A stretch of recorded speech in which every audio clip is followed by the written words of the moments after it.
Hello students, I am Sharon. Welcome you to this channel. Today we will start with acid, base and salt and the topic base. बाकी हमने जो acids और indicators थे वो हम discuss कर चुके हैं और उनका लिंक मैंने आपको डिस्क्रिप्शन बॉक्स में दे दिया है, तो आप देख लीजिएगा। चलिए स्टार्ट करते हैं फिर बेस से। बेस क्या होते हैं? बेस को अगर पानी में डिज़ोल्व करें तो वो रिलीज़ करते हैं OH नेगेटिव आयंस, और अगर ये सॉल्युबल इन वाटर होते हैं तो इसको एक नए नाम से जाना जाता है जो कि हम कहते हैं एल्कली। बेस को अगर पानी में डिज़ोल्व करें तो it produce OH negative ions, और अगर एसिड को पानी में डिज़ोल्व करें so it produce H positive ions. इसके कुछ एग्जाम्पल्स हैं बेस के। NaOH, सोडियम के साथ OH अगर लग जाता है तो it means that is base. OH एक हाइड्रोक्साइड ग्रुप है जो कि मेटल्स के साथ लगे तो वो बेसिक नेचर शो करता है, वो बेस बन जाता है। तो यह हाईली रिएक्टिव बेस होते हैं सोडियम और पोटेशियम, क्योंकि इनकी सोडियम और पोटेशियम की रिएक्टिविटी बहुत ज़्यादा होती है।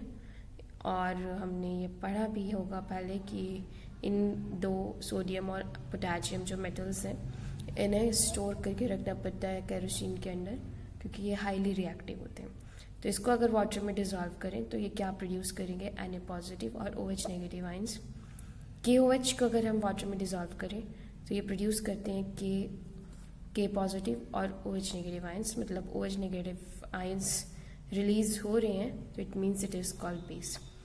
MgOH2 इन दोनों से कम है रिएक्टिव।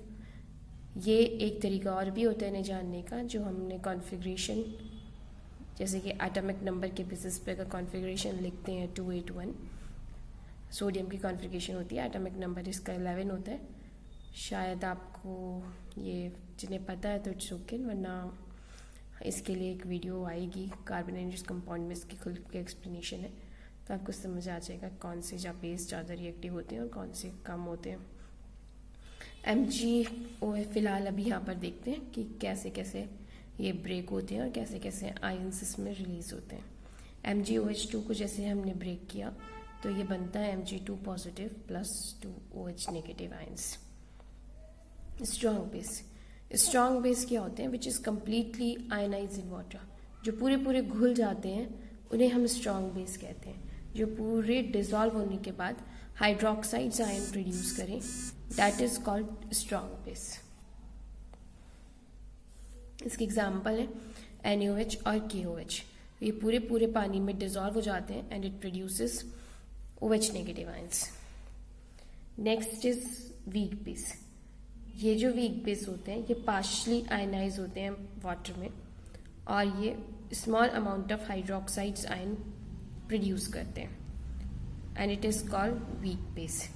मतलब ये आधे घुलते हैं पानी में, आधे नहीं घुलते, और इनके जो हाइड्रोक्साइड्स आयंस होते हैं वो भी कम होते हैं। जैसे कि अमोनियम हाइड्रोक्साइड्स NH4 जिसका फॉर्मूला होता है, और कैल्शियम हाइड्रोक्साइड, मैग्नीशियम हाइड्रोक्साइड्स, तो ये सब वीक बेस के एग्जाम्पल्स हैं। नेक्स्ट आती है हमारे पास properties of acids. Properties of base की प्रॉपर्टी सॉरी। तो बेस का जो टेस्ट होता है, the base have bitter test,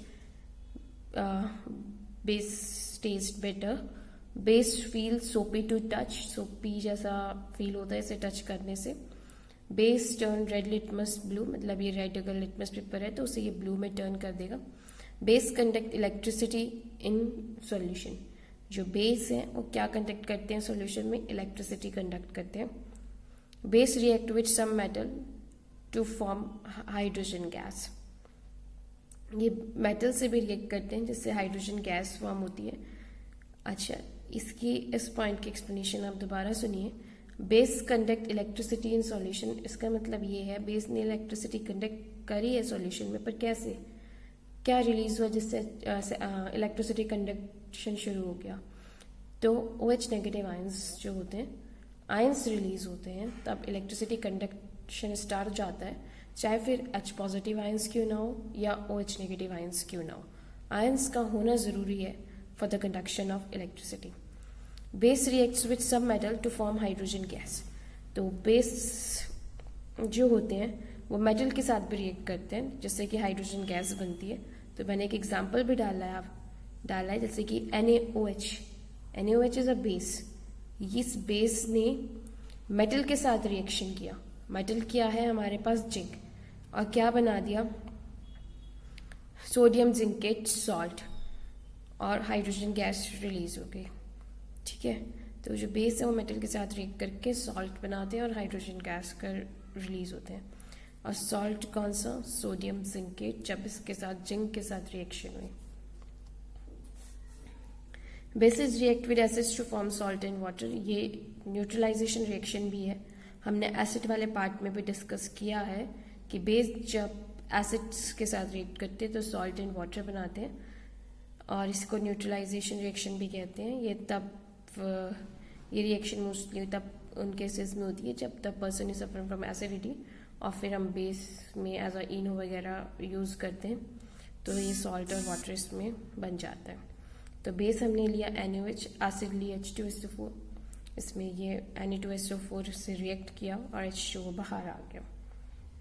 तो this reaction is a neutralisation reaction. Next property है bases reacts with non metal oxides to form salt in water. Bases non metal oxides के साथ भी रिएक्ट करते हैं, जिससे कि सॉल्ट इन वाटर में मिलता है। नॉन मेटल ऑक्साइड्स जो होती हैं वो एसिडिक इन नेचर होती हैं, नॉन मेटल ऑक्साइड्स, और जो मेटल ऑक्साइड्स होती हैं वो बेसिक इन नेचर होती है। तो ये बेस है, calcium hydroxide is a base.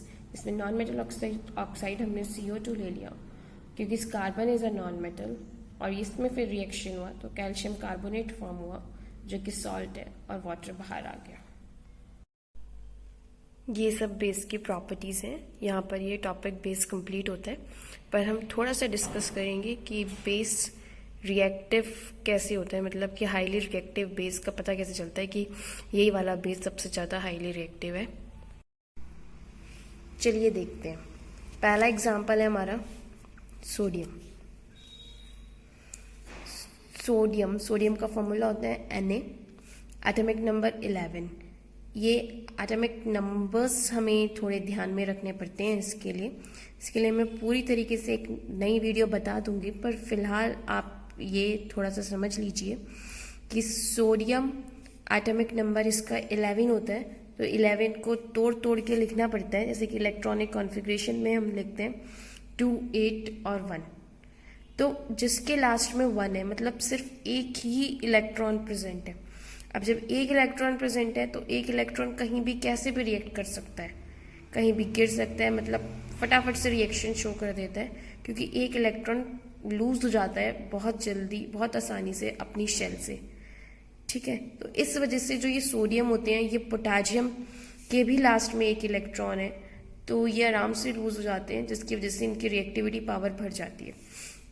Sodium atomic number 11, configuration 281, last में 1 इलेक्ट्रॉन है, तो इसलिए ये हाईली रिएक्टिव होगा। पोटेशियम एटॉमिक नंबर 19, इसका ये आपको एटॉमिक नंबर लर्न करने पड़ते हैं कि पोटेशियम का एटॉमिक नंबर, सोडियम का, ऐसे बहुत सारे मेटल्स आते हैं पीरियोडिक टेबल में, तो उन सब के आपको एटॉमिक नंबर पहले लर्न करने पड़ेंगे, फिर उसकी कॉन्फ़िगरेशन जैसे कि लिखी जाती है 2881। वैसे 10 तक मैक्सिमम आपको 20 तक लर्न करने पड़ेंगे।